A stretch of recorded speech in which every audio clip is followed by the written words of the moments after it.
Alright, so I got a little time here tonight. I just got my workout in, and now I'm ready to work on some trains. So, these guys right here. I got two of them. What I gotta do. There's one, there's two. So, I guess we know that they're up and running. God, these models look good. Just sometimes you gotta take a minute just to admire how far things have come. Like the truck detail, they now have the, golly, it almost feels like it's metal too. They have the sanding chutes or hoses right there. There you can see them right there. So they've really upped their game on the trucks since 2002, since mine. So, take the shell off. Start tearing these bad boys apart. I think I'm just going to do one at a time. I'll get this one done, and then I'll see about getting that one done. That being said, I have, I'm not sure where he sent them. Let me go get them. All right. So, here's what we've got. I have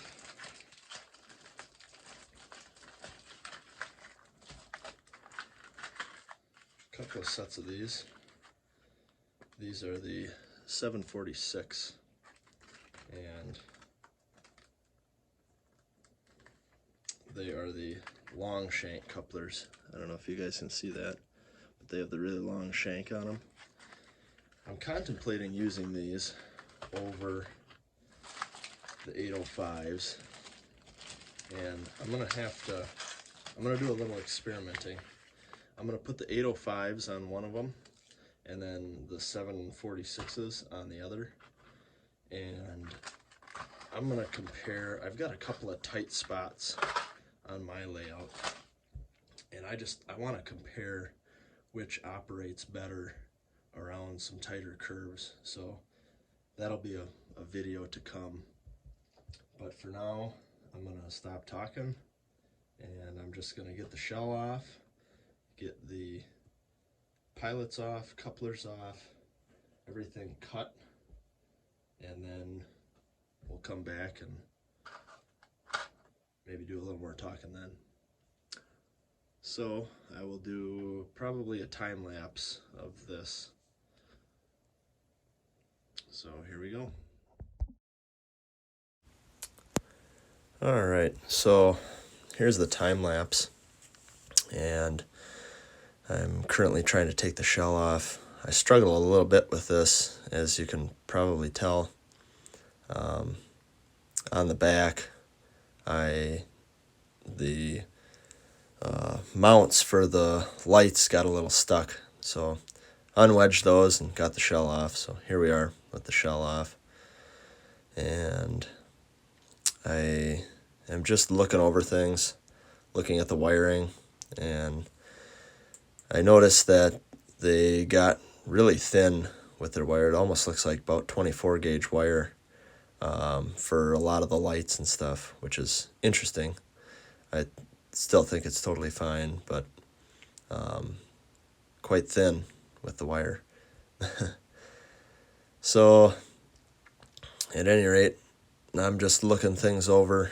I'm going to start taking stuff apart now, and here we go with that. I'm going to remove the mounting screws for the motors, and then on this truck I removed the two wires on the rear of the truck so that I could turn it a little easier.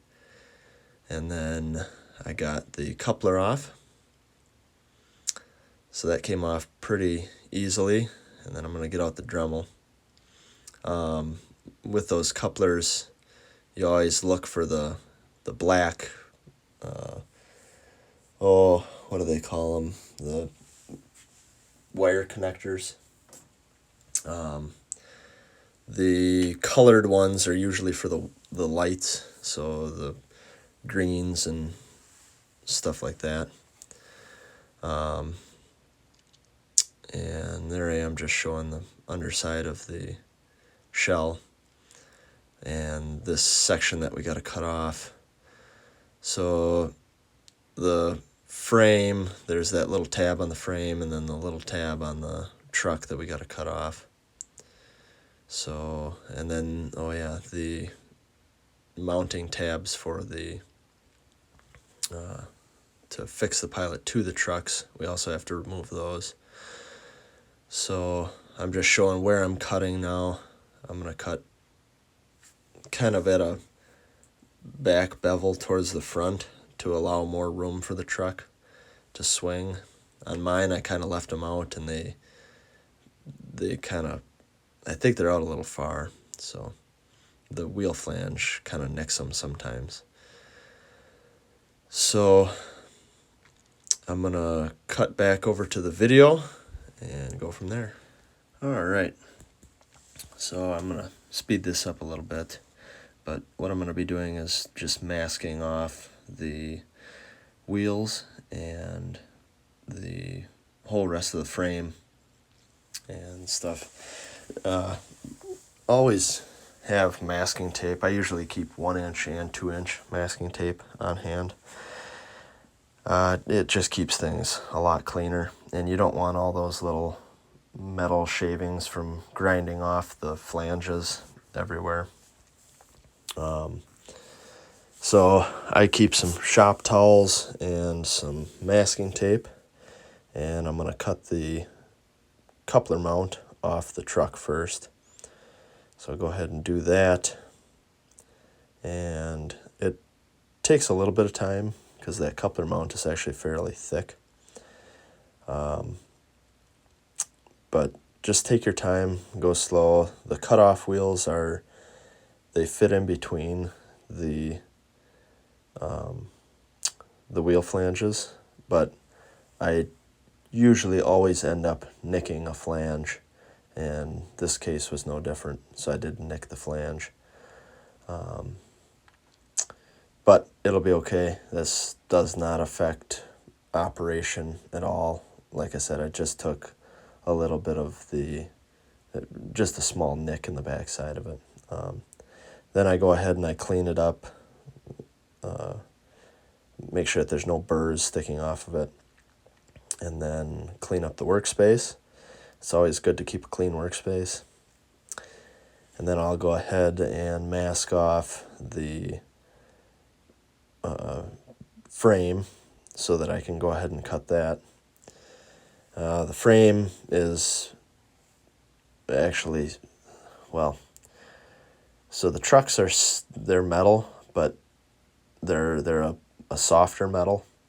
The frame is quite a bit harder, and for cutting that, it takes a little more time to cut the frame. So here I go with cutting the frame, and it's going to take a little bit of time.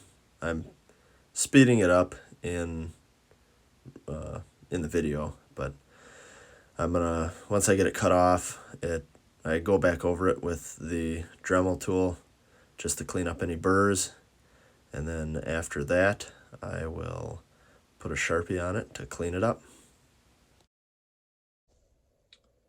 All right, we have one side finished up here. Cut that. Now I'm going to reassemble, put the motor back on, and I'll do the front.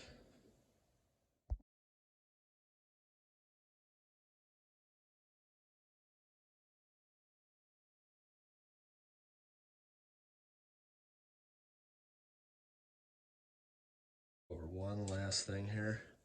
Black Sharpies. Touch up the end. Touch up the end, just in case you ever get low enough to be able to see it.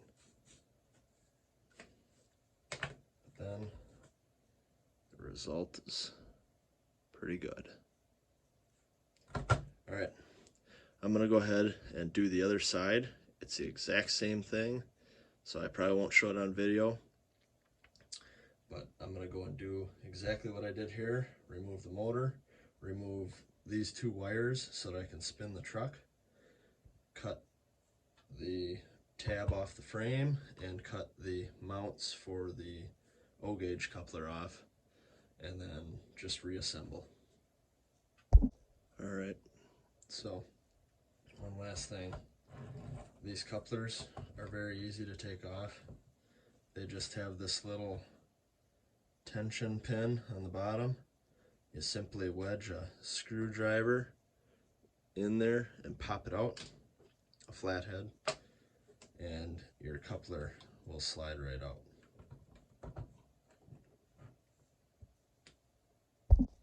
And then when you're looking for the wires that go to the protocoupler, take you in for a little bit of a closer look. It's kind of tough to see, they're wedged underneath there. It's always the ones that have the black ends on them. So this is like a dark red, there's a yellow. These are usually for all your different lights. So here we have the marker lights, and these are the cab interior lights. And then way down here, they're tough to see, but they have the black ends on them. And that's been that way since Protosound 2, maybe even Protosound 1. I don't have any Proto 1 engines though. You can just take and pop that out. You'll have to cut any zip ties that are attaching it, but once you pop that out, you should be able to pull the wire.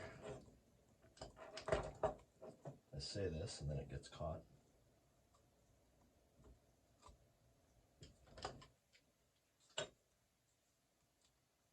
Oh, tight spaces.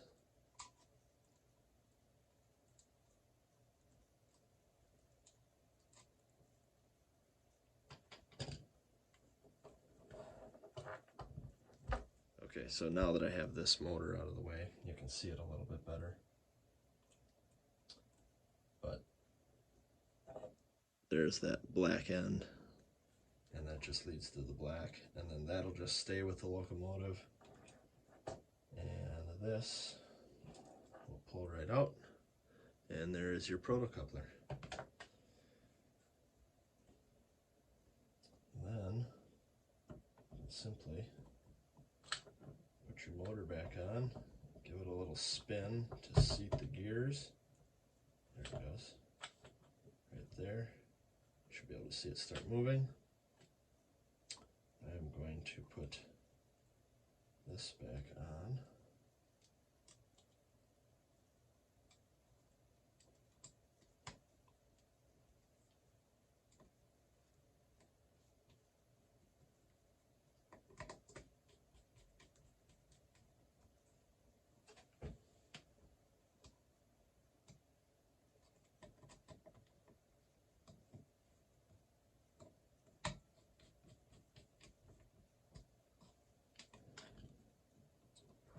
There's that. Making sure not to pinch any wires. And then with this one, I actually don't think I'm going to remove the wires. I can turn it far enough. So I'm going to go ahead and cut this and this, and I'll be right back.